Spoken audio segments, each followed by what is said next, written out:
అష్టవక్ర సంహిత 17th chapter 50th talk. ఆధ్యాత్మికత learning కాదు, unlearning. నిన్న మొన్న అంతకుముందు రోజుల్లో కొన్ని సూత్రాలు, చాలా పరమోద్భుతమైన సూత్రాలు మనం చెప్పుకున్నాం.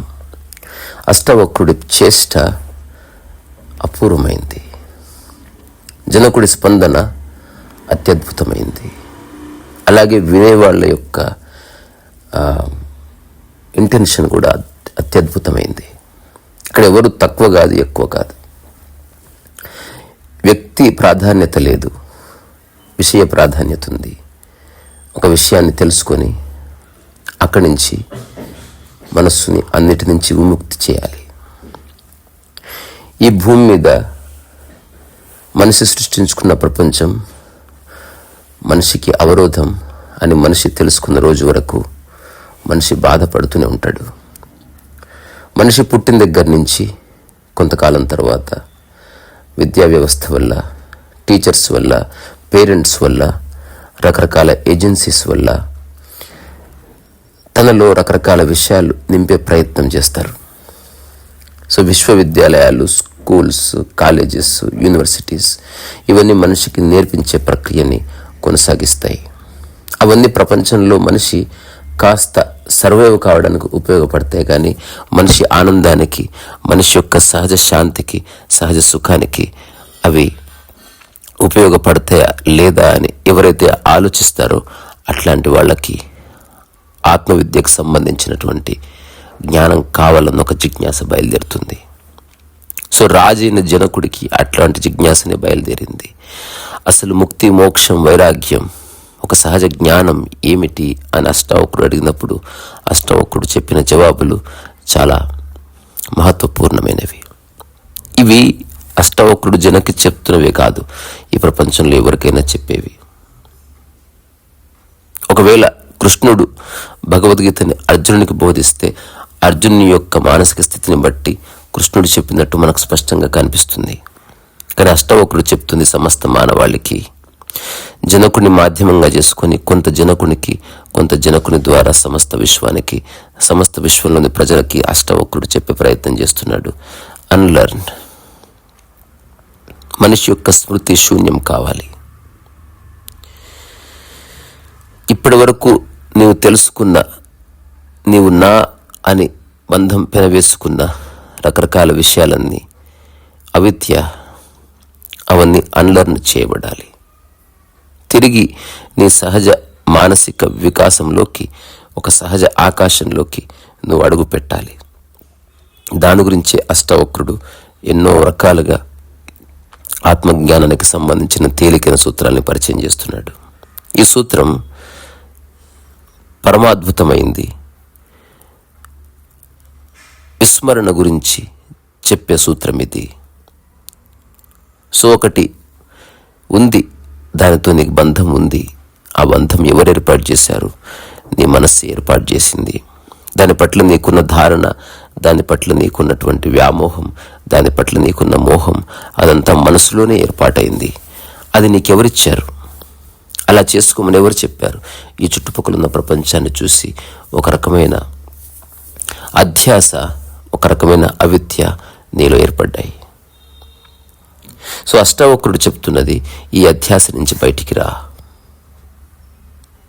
ఒక అబద్ధపు స్మరణ, నీ గురించి నీకే అవగాహన లేనప్పుడు నువ్వు ఆత్మస్మరణలో నువ్వు దేని స్మరణ చేస్తావు?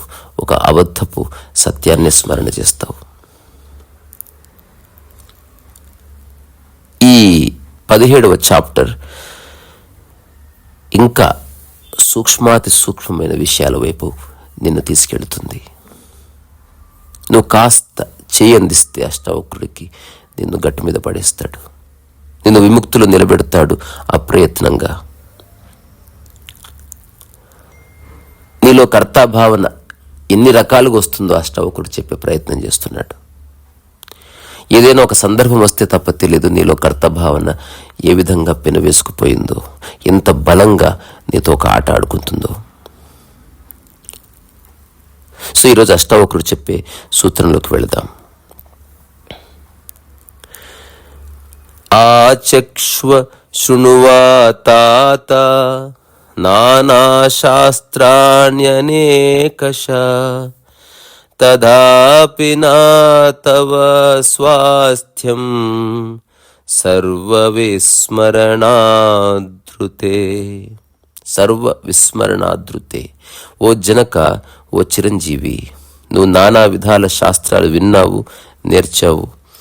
నీకంటే చిన్నవారికి, నీకంటే అల్పజ్ఞానులకి నువ్వు బోధించావు. మాటి మాటికి వాటినే మననం చేస్తున్నావు. కానీ ఆత్మజ్ఞాని తాను నేర్చిన లౌకిక ధర్మశాస్త్ర విశేషాలు అన్ని మరచి ఆత్మబోధలో మగ్నం కావాలి. అప్పుడే ఆ యోగికి శాంతి, ముక్తి. ఆ విధంగా నువ్వు ఆత్మానందంలో తాదాత్మ్యం చెంది సుఖిస్తావు. చూసారా, ఒక్కొక్క మాట ఎంత అద్భుతంగా ఉంది. ఇప్పటి వరకు నువ్వు ఎన్నో విన్నావు శాస్త్రాలు, ఎన్నో శాస్త్రాలు నేర్చావు, తర్వాత నీ చుట్టూ ఉన్న వాళ్ళకి చెప్తున్నావు. కానీ అదన్నీ నీవు గుర్తుపెట్టుకొని అవే నిజం అనుకొని నువ్వు బాధపడుతున్నావు. సో మనసు ఒక ఫ్యాకల్టీ. సమాచారం అవసరం, కానీ మనిషి యొక్క స్మృతి శూన్యం కావాలి. ఒక జ్ఞాపకాలు, ధారణలు, ప్రీకన్సీవ్డ్ నోషన్స్ అంటే ముందే ఏర్పరచుకున్న రకరకాల విశ్వాసాలు, మూఢతలు, మూఢనమ్మకాల నుంచి మనసు బయటపడాలి. సో సమాచారం అవసరం, కానీ దానికి నువ్వు బానిస కావద్దు. దానికి నువ్వు భావోద్వేగాన్ని జోడించవద్దు.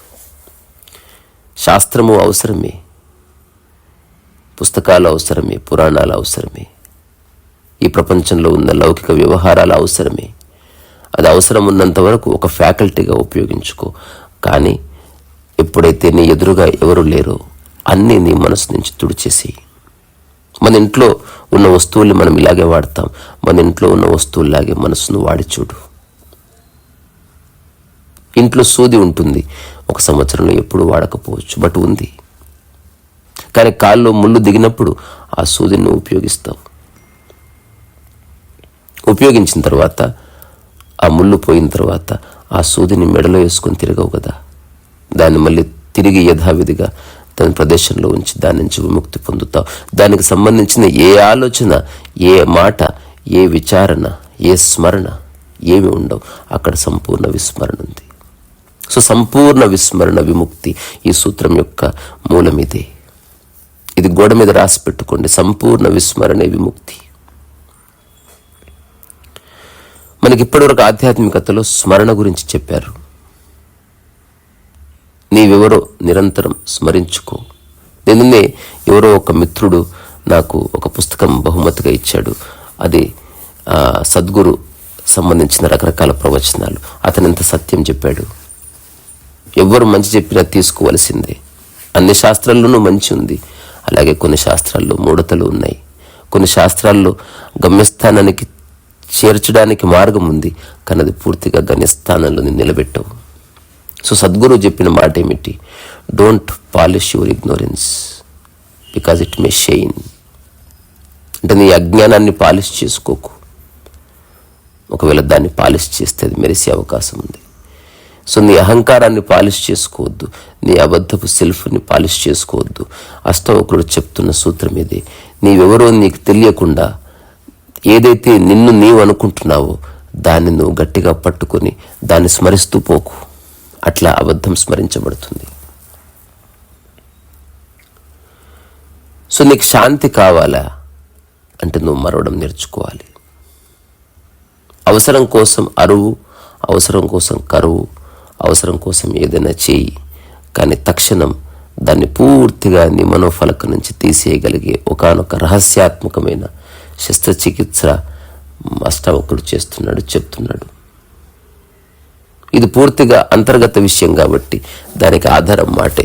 ఎవరు నీలో దూరి నీ మనస్సులో ఉన్న కల్మషాలను తీసేయలేరు. ఒక్కొక్క మనస్సులో ఒక్కొక్క విధమైన కల్మషం ఉంటుంది. ఒకరికి ఉపయోగపడే సూత్రం మనకు ఉపయోగపడకపోవచ్చు, కానీ విస్మరణ అందరికీ ఉపయోగపడుతుంది.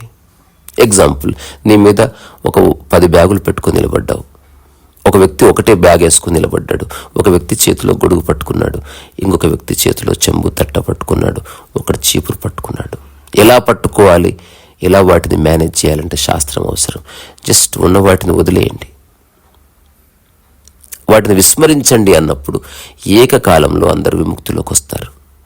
ఏముంది, 10 బ్యాగులు మోసుకొని తిరుగుతున్న వ్యక్తి వాటిని వదిలేస్తాడు, చీపురును మోసుకున్న వ్యక్తి దాన్ని వదిలేస్తాడు.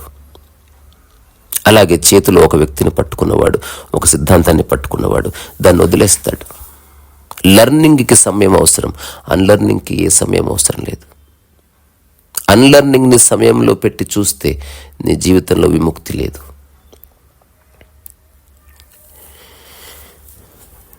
నిద్ర సంపూర్ణ విస్మరణే. అన్నీ మర్చిపోబడితే నిద్ర మిగిలింది. నిద్ర నీ సహజ స్వభావం, అట్లాగే ప్రశాంతత కూడా నీ సహజ స్వభావమే. ఎరుక, చైతన్యం, మనోదశ ఇవన్నీ నీ సహజ స్వభావాలే. సాక్షి, నిష్కామ కర్మ, సామరస్యం నీ సహజ స్వభావాలే. సమత్వం, సమశ్రద్ధ నీ సహజ స్వభావాలే. అవి మరుగున పడటానికి కారణం మనం మనసు మీద రకరకాలుగా వేసిన రకరకాల మరకలు, రకరకాల రంగుల, కులాల, మతాల వ్యత్యాసాల మరకలు.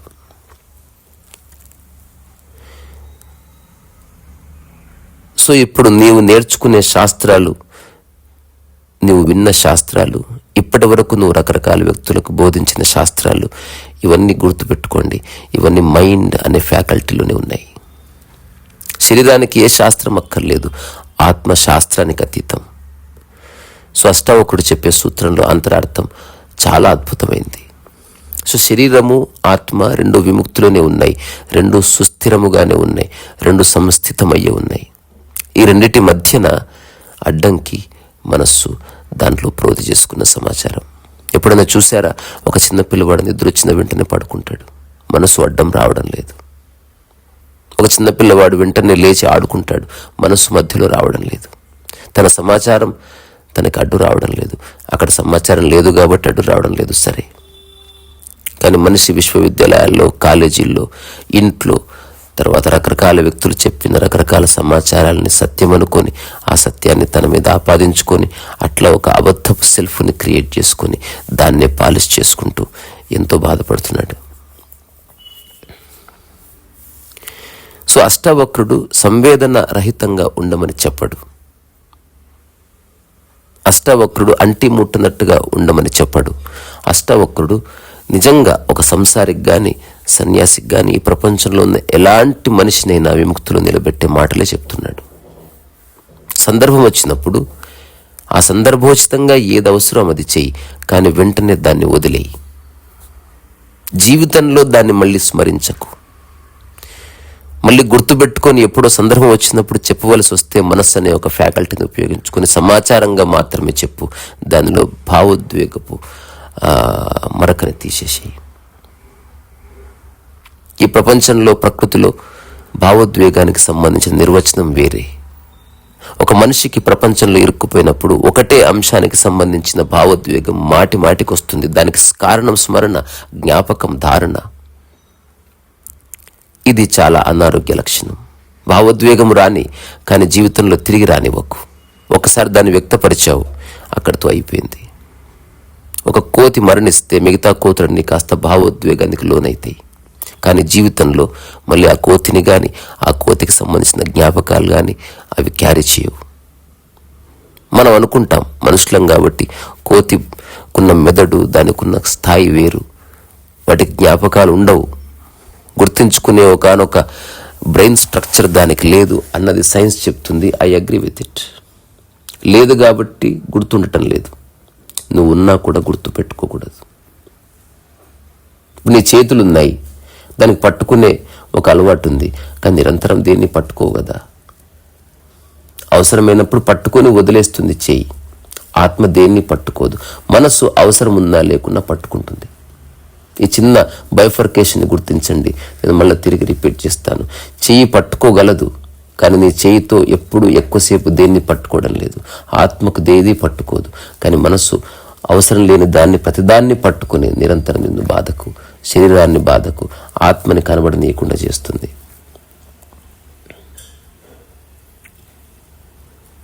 సో మనస్సు మధ్యలో ఆరాట పడుతుంది రకరకాల విషయాల్ని సంపూర్ణంగా అర్థం చేసుకుని ఒక స్వభావం చేత.